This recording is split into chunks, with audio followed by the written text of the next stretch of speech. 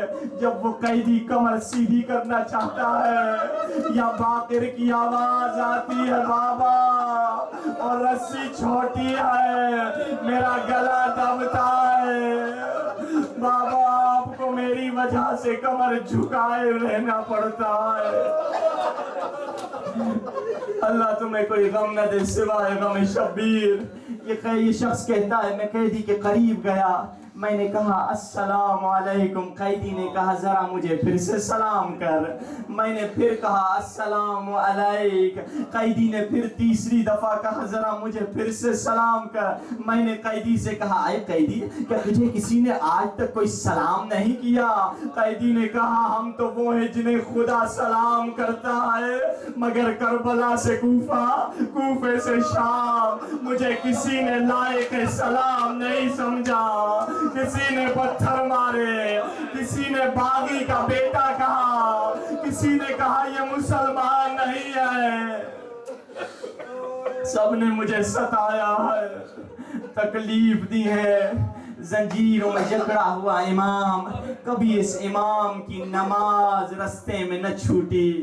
امام فرماتے ہیں پورے رستے میں کسی بی بی کی نماز شب بھی نہ چھوٹی. کسی دن ہم نے, امام فرماتے ہیں میں نے قید خانے میں دیکھا رات کے وقت پھپھی زینب بیٹھ کے نماز پڑھ رہی تھی. میں نے پھپھی زینب سے پوچھا پھپھی خیر تو ہے, نماز شب بیٹھ کے پڑھ رہی ہے؟ کہا بیٹا سجاد قید خانے میں کھانا اتنا کم آتا ہے جو بچوں کے درمیان تقسیم کر دیتے ہیں. اب تیری پھپھی کے پاؤں میں طاقت نہ رہی جو کھڑے ہو کر نماز شب پڑھ سکے. اللہ اللہ, یہ سارے منظر سید سجاد نے دیکھے مگر صبر کرتے رہے. اور کربلا کے بعد جب بھی سید سجاد بھی بازاروں سے گزرتے تھے, مدینے کے قصائیوں نے آپس میں وعدہ کر دیا تھا کہ گوشت کے ٹکڑوں پہ ہم کپڑا رکھا کریں گے. جب بھی سجاد کی نظر پڑتی آنکھوں میں آنسو آ جاتے. جب بھی دیکھتے کوئی شخص بکرا ذبح کر رہا تو دوڑتے ہوئے جاتے, اس کے ہاتھ پہ ہاتھ رکھتے, بھائی آپ نے اسے پانی پلایا ہے؟ وہ کہتا مولا میں مسلمان ہوں, جانور کو پانی پلانا ضروری ہے. بس یہ سنتے کربلا کی طرف منہ کرتے, بابا یا جانوروں کو پانی پلا رہے ہیں, تو رسول کا نواسا, فاطمہ کا لخت جگر. کربلا کے بعد سید سجاد نے وہ مصیبتیں دیکھی کہ اتنے مصائب دیکھے کہ کسی نے دن شخص مولا کے پاس آیا, کہا مولا گھر میں میری شادی کا بندوبست ہے بیٹے کی, میرے گھر آ جائیے. مولا نے فرمایا کربلا کے بعد ہم نے خوشیوں کی محفل میں جانا چھوڑ دیا ہے. تو کچھ دنوں کے بعد یہ شخص آتا ہے, کہتا ہے مولا میں نے بچے کی شادی میں مجلس کا اہتمام کیا ہے, بس یہ سننا تھا. مولا کہتے ہیں مجلس کہاں ہے اور کب ہے, ہم خود آ جائیں گے. اب مولا کے بیٹھنے کی اس نے جگہ رکھی, سب مجلس شروع ہوئی, مولا تشریف فرما ہے. جب مصائب کی منزل آئی سب رونے لگ گئے, اور مصائب جب ختم ہوئے تو مولا اپنی جگہ پر نظر نہیں آئے. سب دیکھ رہے ہیں آقا کہاں چلے گئے. جب لوگ نکلنے لگے جہاں جوتیاں پڑی ہوئی تھی سجاد وہاں بیٹھے ہوئے تھے. کہا مولا آپ یہاں؟ سجاد نے کہا تم تو وہ نہیں دیکھتے جو میں دیکھتا ہوں. اماں فاطمہ زہرا ان مجلسوں میں آئی تو میں نے سوچا یہیں پہ بیٹھ جاؤ. یہ وہ امام کہ ہر زمانے میں ہر پوری زندگی جتنا زندہ رہے گریہ کرتے رہے, آنسو بہاتے رہے. کسی شخص نے آ کے مولا سے کہا مولا جب کوفے میں مسلم ابن عقیل آئے تھے, میں کوفے کی دربار میں کھڑا تھا, اور جب آپ شام کے بازار میں آئے تھے وہاں بھی میں کھڑا تھا، مگر مولا مسلم کے انداز میں اور آپ کے انداز میں بڑا فرق تھا۔ مولا مسلم کا انداز مجھے پسند آیا، سینہ تان کے آئے۔ ابن زیاد نے کہا سلام کر، مسلم نے کہا حسین کے علاوہ میرا کوئی مولا نہیں، میں صرف حسین کو سلام کرتا ہوں۔ اس دلیری سے ہاشمی خون کا جلال دکھایا۔ مگر مولا جب آپ آئے تھے گردن جھکی ہوئی تھی، ہاتھوں میں ہتھ کڑیاں تھی، سر اٹھا کے بھی نہیں دیکھتے تھے، آپ کا انداز مجھے پسند نہیں آیا۔ مولا نے کہا تو نے انصاف نہیں کیا، مسلم تنے تنہا آئے، میرے ساتھ پھپھیاں، مائیں اور بہنیں، علی کی بیٹیاں تھیں۔